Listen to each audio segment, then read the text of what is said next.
मेरे जैसा आदमी इस जन्म में नहीं मानेगा। लोग अजीब अजीब तर्क देते हैं, लोग गंदी गंदी गालियां देना शुरू कर दिए। लोगों ने ऐसे ऐसे बात बोले कि अरे अभी इसके घर में कोई एक्सपायर नहीं हुआ है ना, इसीलिए इसको फुरा रहा है।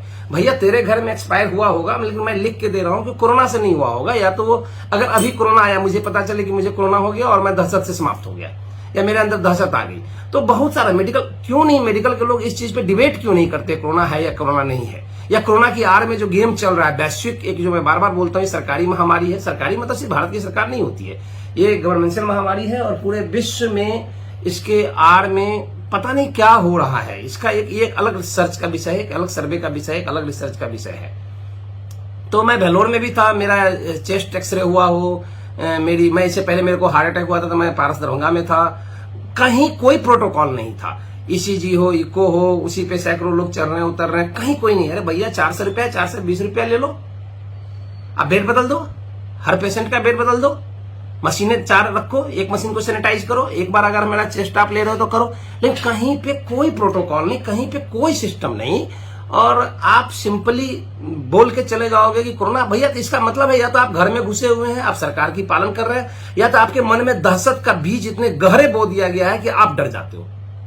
मैं नहीं मानता, मुझे कभी नहीं समझ में आया कि अगर कोरोना है तो कोरोना जरूर होगा और कोरोना आया भी होगा मेरे पास, लेकिन मेरे विल पावर या मेरे इम्यूनिटी सिस्टम या मेरे स्ट्रांग माइंडसेट की वजह से कोरोना आई भी होगी और उसको हवा में वापस जाना भी पड़ा होगा। अब तो लोग बोलते हैं कि हवा के जरिए फैलता है। तो खैर ये तो कोरोना की बात थी, मैं इस पे बहुत ज्यादा बात नहीं करूंगा, क्योंकि बड़े बड़े डॉक्टर्स, पूरे विश्व बड़ा बड़ा रिसर्च सेंटर कोरोना को प्रूव कर रहा है। तो मैं कोरोना के साथ हूं, कोरोना की सत्यता पे मेरी कोई उंगली नहीं है, लेकिन कोरोना की जो भयावहता गोदी मीडिया या मीडिया किसी के इशारे पे या मदारी के इशारे पे कुछ भी जो भयावहता दिखाई जाती है, जिस प्रकार से चिताएं, लाशें, फलाना चिलाना, ऑक्सीजन, वेंटिलेटर, और अब तो प्रूव हो गया ना कि ऑक्सीजन की कमी इसलिए नहीं कि कोरोना के पेशेंट बढ़ रहे हैं, ऑक्सीजन की कमी इसलिए है, मेडिसिन की कमी इसलिए है, इंजेक्शन की कमी इसलिए है, बेड की कमी इसलिए नहीं है कि कोरोना के पेशेंट बढ़ रहे हैं। इसलिए है कि आपके पास लगभग सफिशिएंट, एक तो सफिशिएंट सिस्टम नहीं है, इसको आपको स्वीकार करना होगा कि हम और आप, हमारे पूरे देश ने कभी भी शिक्षा और स्वास्थ्य पे ध्यान नहीं दिया।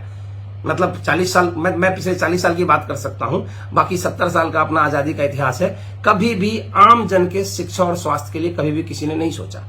तो फाइनली मेरा कहने का मतलब यह है कि कोरोना होगी, लेकिन कोरोना की जो भयावहता दिखाई जा रही है, जो बताई जा रही है, उसको हम मानने से इनकार करते हैं। और यही भयावहता ही एक जड़ है ऐसे लोगों के बीच में, जो लोग या तो जाति में फंसे हैं, या तो धर्म में फंसे हैं, या तो भक्ति में फंसे हैं, या तो सबमिशन में हैं कि हम फलाना। और ये मैं बचपन से देखता आया हूं, आप किसी को कुछ भी सही गलत नहीं समझ में आता। एक भक्ति का जो सिस्टम होता है ना, एक वो जो क्या बोलते हैं, कोई भी लीडर हो, आज बीजेपी है, कल तक कांग्रेस के साथ भी यही बात थी, आज अभी भी आरजेडी, जदयू जैसे पार्टियों में जाति या उसके हिसाब से कि वो कुर्मी है, वो यादव है, वो ब्राह्मण है, मतलब वो सबका अपना अपना एक सेट है जिसके उस डायमेंशन से कोई बाहर निकलने के लिए तैयार नहीं है। और वो सब लोग, और सबसे बड़ी बात जो देश का दुर्भाग्य है पिछले 8-10 सालों में, कि अब लोग वर्चुअल मीडिया के आधार पे, जिसकी हिम्मत नहीं हो सकती कि वो आज सामने आके 2 लाइन बात कर सके, जिसको ये पावर नहीं है कि किसी मैटर पे डिबेट कर सके, जिसके पास ज्ञान शून्य है, वो भी फॉरवर्डेड यूनिवर्सिटीज मैटर, मतलब वो व्हाट्सएप यूनिवर्सिटी या आईटी सेल वगैरह मैटर्स को लंबा हो सकता है कि वो जो 20 लाइन उसने भेजा है उसको 20 लाइन पढ़ने नहीं आए। अगर वो 20 लाइन लिखने के लिए दे तो उसको लिखने नहीं आएगा, लेकिन वो गाली देकर आराम से जा सकता है, वो भक्त है, वो बड़ा प्यार से आपको गाली देके, आपको गलत साबित करके, और वो जबरदस्ती उन थोथी दलीलों के आधार पे, आईटी सेल के आधार पे आपको वो प्रूव करके निकल जाएगा। तो खैर ये एक सबसे बड़ी खराब हालत है। उसके बावजूद भी मेरा मन खिन्न हो जाता है, मैं वार्ता करना नहीं चाहता हूं, मैं लोगों के कमेंट्स का जवाब देने तक से मैं थोड़ा सा परहेज करने लगा हूं, लेकिन मजबूरी होगी कि मेरा मसला है कि क्या लॉकडाउन, अगर कोरोना है तो क्या लॉकडाउन इलाज है? लॉकडाउन क्या है? किस लॉकडाउन की बात कर रहे हैं आप? जब मोदी जी बोलते हैं कि आज रात के 12 बजे से, तो उसके अगले दिन से पूरे भारत की सड़कों पे लाखों करोड़ लोगों की, वित्तीय लाखों करोड़ों माइग्रेंट्स का वो नौटंकी शुरू हो जाता है। आपके रूल एवरीडे टूटते हैं। जब आप लॉकडाउन करते हैं, लोग शटर उठा के, शटर गिरा के, चाहे जैसे भी हो कोरोना का, आप कोरोना चेन के टूटने की बात करते हैं। कोरोना चेन कहीं कभी नहीं टूटा, पिछले साल मार्च अप्रैल में भी नहीं टूटा, और अभी के भी लॉकडाउन का कोई मतलब नहीं है। जिसको जो मन में आ रहा है सब कर रहा है। कोरोना अगर कंट्रोल होगा तो 2 ही चीज से कंट्रोल होगा, एक सही जानकारी, सकारात्मक शब्द, बढ़िया चीजें, मनोबल बढ़ाने वाली चीजें, और दूसरा जो है कि कि आप अपनी स्वास्थ्य व्यवस्थाओं को, आप अपनी सुविधाओं को कैसे धीरे धीरे आम जन तक पहुंचाएंगे, या आम जन की पहुंच में आप स्वास्थ्य सुविधाओं को, बड़ी स्वास्थ्य सुविधाओं, छोटी स्वास्थ्य सुविधाओं, उसको कहां तक पहुंचाएंगे, और इन चीजों से हम साल 2 साल में कवर अप कर लेंगे। लेकिन यहां इलाज क्या होता है, आपने टेस्टिंग बढ़ाई, मरीज बढ़े, लॉकडाउन कर दो, लोग चिल्लाना शुरू करते हैं अपने पार्टी, अपने आका, अपने उसके हिसाब से। जब उनको लगता है कि हमारे मालिक इस दिशा में जा रहे हैं, हमारे आका, हमारे मतलब वो जो है वो इस दिशा में जा रहे हैं, तो वो भी चिल्लाना शुरू करते हैं, लॉकडाउन लगाओ, लॉकडाउन लगाओ, लॉकडाउन लगाओ, और बोले लॉकडाउन ही विकल्प है। अभी एक बंदा मेरे को बता रहा था कि अपने अपने फायदे के हिसाब से लोग लॉकडाउन का विरोध करते हैं, लॉकडाउन और वैक्सीनेशन ही इलाज है।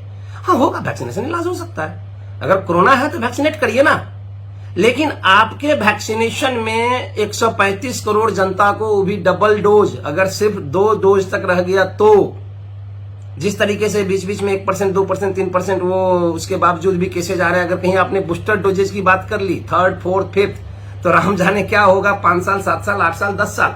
तो इमेजिन करो कि 5 साल तक आप वैक्सीनेट नहीं कर पाओगे, इमेजिन करो कि 5 साल तक कोरोना नहीं जाएगा। अभी तो पहला दूसरा लहर की बात हो रही है, अब तीसरी लहर की खतरे की बातें आ रही है। कल ये बीतेगा, फिर बोलेगा चौथी लहर आएगी, फिर बोलेगा 5वीं लहर आएगी। तो क्या, सिर्फ सिंपल क्वेश्चन है मेरा, पता नहीं मैंने आप लोगों का दिल दुखाया या कोई फालतू बातें बोल दी पिछले 15-20 मिनट में, तो मैं फाइनल मुद्दे पे ये हूं। तो अगर 5 साल तक लॉकडाउन है या 5 साल तक कोरोना है, अगर 5 साल तक कोरोना है, तो क्या आप हर 2 महीना, 4 महीना, 6 महीना पे गंभीर लॉकडाउन और फिर अगंभीर या अनसीरियसली मतलब चीजों को ऐसे ही रखेंगे? क्या वो दिहाड़ी मजदूर, गरीब लोग, बहुत ज्यादा फर्क नहीं पड़ रहा उनके हाथ में, आप क्या ऐसे ही इन लोगों को स्वरोजगार की बजाय खैरात पे डिपेंड रहना पड़ेगा?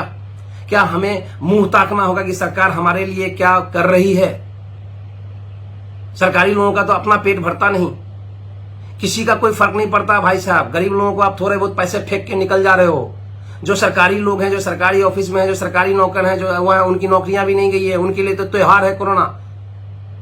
जो लोग दिन रात जमीन पे काम कर रहे हैं, उनके लिए वो भ्रष्टाचार के जरिए त्योहार है। और जिन लोगों को कोई काम नहीं करना पड़ रहा है, घर में बैठे हुए सैलरी आनी है, क्योंकि ऑफिसेज बंद है, तो उनके लिए भी एक प्रकार से त्योहार है। अल्टीमेटली मारे कौन जा रहे हैं? अल्टीमेटली मारे कौन जा रहे हैं? ये प्रश्न मैं आपके लिए छोड़ रहा हूं। और ये मार कब तक चलेगी? और सच बात की एक बात, शिक्षा व्यवस्था, ये क्या मजाक है? 5 साल कोरोना नहीं जाएगा। मैं कोरोना की भयावहता को और सत्यता को तहे दिल से स्वीकार करता हूं। 5 ईयर, 25 से पहले कोरोना नहीं जाएगी। तो क्या 25 तक 10-15 साल से लेकर 25 साल के बच्चे स्कूल, कॉलेज और जेन्युइन ज्ञान से मरहूम रहेंगे और लॉकडाउन की नौटंकी, ऑनलाइन पढ़ाई की नौटंकी का शिकार होंगे? ये जो बच्चे खराब होंगे, ये जो बच्चे इनके ये अलग इश्यू है, बहुत लंबी हो जाएगी, मैं ज्यादा बात नहीं करना चाहता हूं। मैं व्यथित मन से सिर्फ इतना बताना चाह रहा हूं कि चाहे जिसको जो करना हो, मैं कोरोना की भयावहता को नकारता हूं। होगी कोरोना बीमारी जिसके इलाज किए जा सकते हैं। आप चीजों को लॉकडाउन करके इलाज नहीं कर सकते, चीजों को खोलिए। आपको जितनी पाबंदी लगानी है, घनघोर पाबंदियां लगाइए, घनघोर पाबंदियां लगाइए और लोकतंत्र राज को पुलिस राज में बदल दीजिए। हमें कोई दिक्कत नहीं है, लोग लाठियां खा लेंगे, लोग पाबंदियां फॉलो कर लेंगे, लेकिन चीजों को ओपन रखिए। जो लोग फॉलो करते हैं उनको कराइए। अगर कोरोना है तो चीजों को ओपन रखिए। मैं किसी भी कीमत पे लॉकडाउन का समर्थन सिर्फ वही लोग करते हैं जिनकी या तो कोई पार्टीगत मजबूरी है, या तो कोई पर्सनल मजबूरी है, या तो उनके जीवन पे कोई इफेक्ट नहीं पड़ रहा है, जिसको लोग बोलते हैं अपना अपना स्वार्थ, अपना अपना फायदा होगा। और ये क्या बात हुई, स्वार्थ फायदा नहीं? तो तुम्हारा आका लगता है मोदी या नीतीश, तुम भी कहीं ना कहीं स्वार्थ से जुड़े हुए हो, तुम्हारा भी कहीं ना कहीं छोटा सा पेंच है। जिसको बात करनी हो आइए, बैठ के ओपन डिबेट करते हैं। वर्चुअल डिबेट नहीं होता, वर्चुअल पे बड़े बड़े लोगों को बड़ी बड़ी गालियां पड़ती है। तो मेरा सेंस सिर्फ ये है, आपको जो करना है करिए भाई साहब। आप सबसे आश्चर्यजनक भारत में क्या हुआ, सब कुछ 8 जून के बाद, 8 जून 2000 के बाद 80% चीजें अनलॉक हो चुकी थी।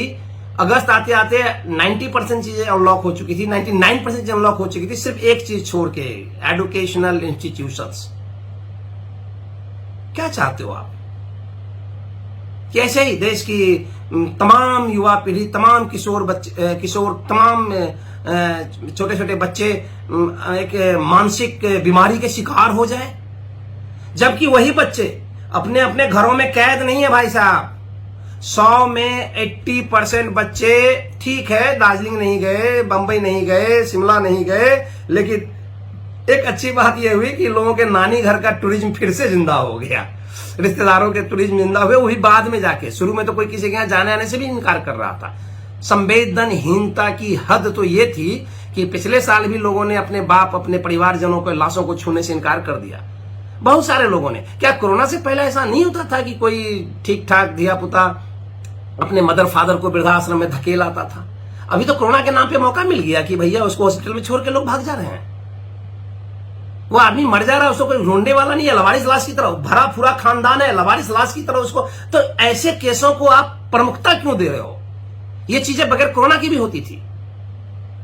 बगैर कोरोना के भी बहुत सारे ऐसे लोग जो डिजर्व करते थे एक अच्छी मौत, एक अच्छी अंतिम संस्कार, उनकी लवारिस की तरह वो हुआ।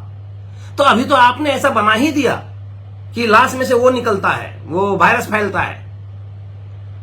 आप जिंदा तक तो रखे ही थे कि वायरस फैलता है। और मैं फिर से बोल रहा हूं, मेरा पिछले 1.5 साल का क्रियाक्रम और तमाम पिछले 6 महीना में जो दर्जनों इलेक्शंस हुए, दर्जन स्टेट में, मतलब बिहार हो, कहीं पे भी हो, वो हैदराबाद का नगर निगम हो, यूपी का निगम हो, बंगाल हो, तमिलनाडु हो, असेंबली इलेक्शन हो, कुछ भी हो, उसकी गैदरिंग। अगर सर मैं फिर बोल रहा हूं, थोड़ी सी आंखें खोल के सोचो, अगर कोरोना इतना गंभीर होता तो अभी तक में बहुत सारे लोगों की समाप्ति हो चुकी होती। क्यों नहीं हुआ? हाँ, आप बोलेंगे जो लोग मर रहे हैं। एक आदमी ने बोला कि इसके घर में अभी तक कोई एक्सपायर नहीं किया। हाँ ठीक है, वो बहुत, ये मेरी खुशकिस्मती है और आपके साथ दुर्भाग्य हुआ है, मेरी सारी संवेदनाएं आपके साथ है। लेकिन सर जी, अंतिम जाते जाते 2 बात, लॉकडाउन पहली बात इलाज नहीं है, चीजों को घनघोर पाबंदियों के साथ खोलिए। और दूसरी बात, कोई भी आदमी थोड़ा सा, मेरा मूड बहुत आजकल ऑफ चल रहा है। मैं बहुत ज्यादा मतलब सरकारी सिस्टम व्यवस्था और जो चीजें एक दिमाग में थी कि भाई भरी जवानी में कुछ चीजें उलट पुलट क्रांति करके कुछ समाज को कुछ करता, वो सारी चीजें हाथ से निकलती जा रही है। समाज को फिर से आदि मानव जमाने में पहुंचा दिया गया। यस सर, जैसे पहले नहीं होता था, राजा महाराजा होता था और चाहे राम का दरबार हो, चाहे अकबर का दरबार हो, क्या होता था, जैसे ही मारा जाता था, राजा रामचंद्र की जय, महाराज अकबर की जय, अल्लाह अकबर, अल्लाह अकबर, ऐसे लोगों की फौज खड़ी कर ली गई है। ठीक है, बरसों से चला रहा था। मेरा सिर्फ ये कहना है कि क्या कोई बंदा हमारे इस वीडियो को देखने के बाद मुझे मात्र पिछले 5 साल का 5 गोली मारो यार, आप 17, 18, 19, 20, 4 साल का पूरा डेथ चार्ट कोई निकाल के देंगे कि 17 में कितने लोग टीबी से मरे, कितने लोग हार्ट अटैक से मरे, कितने लोग ब्रेन ट्यूमर से मरे, कितने लोग स्ट्रोक से मरे, कितने लोग एक्सीडेंटल मरे, कितने लोग यूं ही चले गए। कभी कभी होता है ना कि आप देखो, जिसको जब जाना है उसको कोई रोक नहीं सकता, दहशत से कोई फायदा नहीं है।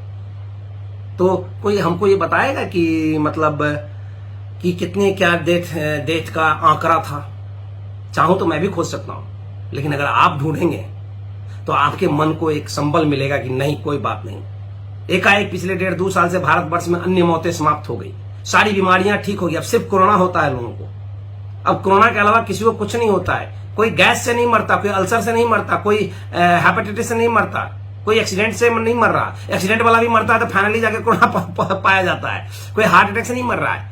जब ये सब क्वेश्चन उठना शुरू हुआ तो इस बीच में 1-2 मौत को दिखा दिया जाता है हार्ट अटैक से। ये क्या माहौल बना रखा है आपने? और तीसरी बात, जो आप पॉइंट बढ़ाता हुआ दिखाते हैं कि ये ग्राफ बढ़ रहा है, तो काइंडली फोकस करिए कि कितने लोग रिकवर हो रहे हैं और कैसे रिकवर हो रहे हैं। क्या भारतीय स्वास्थ्य व्यवस्था के चलते रिकवर हो रहे हैं, या वो होम आइसोलेट हो? आपके आइसोलेशन सेंटर को तो मैं मानता ही नहीं हूं, आपके क्वारंटाइन सेंटर को तो मैं मानता ही नहीं हूं, क्योंकि वहां की हालत, वहां का सर्वे, किसी टीवी वाले में, किसी मीडिया वाले में औकात है तो अंदर जाके चीजों को निकाल के लेके आए।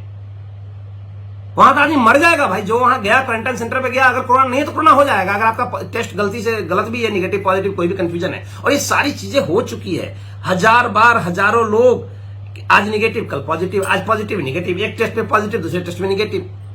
क्वारंटाइन सेंटर्स की हालत आपकी बहुत गंभीर।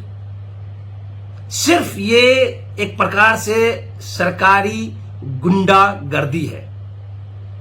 एक प्रकार से आपको घरों में रखने का, आपके मौलिक अधिकारों के हनन का, आपकी आर्थिक स्थिति को कमजोर करने का, और सबसे बड़ी बात आपकी शैक्षणिक, आपकी बौद्धिक जो आने वाली पीढ़ी है, उन सब चीजों को तबाह करने का एक जाल है जो अनायास हमारी झोली में आ गया। अनायास मतलब ये मैं नहीं कह रहा हूं कि हमारे देश के लोगों ने प्लान बना के ऐसा किया, क्योंकि ये चली तो वैश्विक महामारी के तौर पे, हम कवर नहीं हो पाए, हम चीजों को लाइनअप नहीं कर पाए। तो कब तक रोते रहिएगा 135 करोड़ 70 साल, 135 करोड़ 70 साल, 135 करोड़, इतना बड़ा देश, 70 साल में कुछ नहीं हुआ, 15 साल में कुछ नहीं हुआ, 20 साल में कुछ नहीं हुआ। तुमको यहां अंडा पाड़ने के लिए रखा गया था, तुमको झाल बजाने के लिए रखा गया था। ऐसा नहीं होता भाई मेरे। तो काइंडली बस ये मेरा रिक्वेस्ट है कि आप सब लोग थोड़ा दिल से इस पे सोचिएगा। और मैं बहुत ज्यादा मैं सोच रहा हूं कि मैं सोशल मीडिया ओडिया से भी साइड होने का सोच, पता नहीं मैं ऐसा कर पाऊंगा नहीं कर पाऊंगा, क्योंकि बहुत सारे चीजें, बहुत सारे मित्र, बहुत सारे दोस्त, बहुत सारे ऐसे लोग जो बिछड़े हुए थे, बहुत सारे लोगों को मैंने फेसबुक के जरिए, सोशल मीडिया के जरिए एक दूसरे कनेक्ट में आए। मैं ऐसी अच्छी चीज को छोड़ना नहीं चाहता हूं, लेकिन जो हालात बना रखे हैं लोगों ने, जिस तरीके से, मेरे वाल पे तो कम होता है, लेकिन जो मैं बाकी जगहों पे देखता हूं, बहुत ही गंभीर समस्या है। और मुझे, मैं फाइनली बोल रहा हूं, लॉकडाउन इलाज नहीं है। मीडिया को सिर्फ कंट्रोल करो, मीडिया को सिर्फ बताओ कि चीजों को सकारात्मक तरीके से दिखाए। कोरोना होगा, कोरोना से हम जीतेंगे, कोरोना को हराएंगे, हम भी जीतेंगे, सभी जीतेंगे, फिर देश आगे बढ़ेगा। फंसा के मत रखो, फंसा के मत रखो। नहीं सुधरता है, नहीं संभलता है, इस्तीफा दे दो। ये कुर्सी है, तेरा जनाजा थोड़े है, उतर क्यों नहीं जाते? उतर जाओ। लेकिन सारा खेल तो वहीं पे फंसा हुआ है। आप कुछ करेंगे नहीं, आपके पास कोई चीज कहने बताने के लिए है नहीं। 15 साल का या 5 साल का या 8 साल का, आप जाएंगे पिछले 15 साल, आप जाएंगे पिछले 40 साल, आप जाएंगे पिछले 50 साल। ऐसे नहीं होता है भाई साहब। अच्छा खासा टाइम मिल गया आपको, टाइम मिल गया, और अभी आपको टाइम मिलेगा। जिस ध्रुवीकरण, जिस कट्टरता, जिस असंवेदनशीलता में आपने पूरे देश के लोगों को अपने वो IT सेल या वो वजनी डायलॉग्स, वजनी वो क्या बोलते हैं जो मैंने बताया ना कि वो 100 में 90 लोग उसको लिख नहीं सकते, उसको पढ़ नहीं सकते, उसकी मीनिंग नहीं समझते, लेकिन जिंदाबाद, बस सीधा ठोक दिया, सीधा ठोक दिया, सीधा ठोक दिया। माफ करिए सर, सबका समय कीमती है, और समय का गोली मारिए, आने वाला भविष्य बहुत कीमती है। काश की कोई सोच पाता। Thank you very much.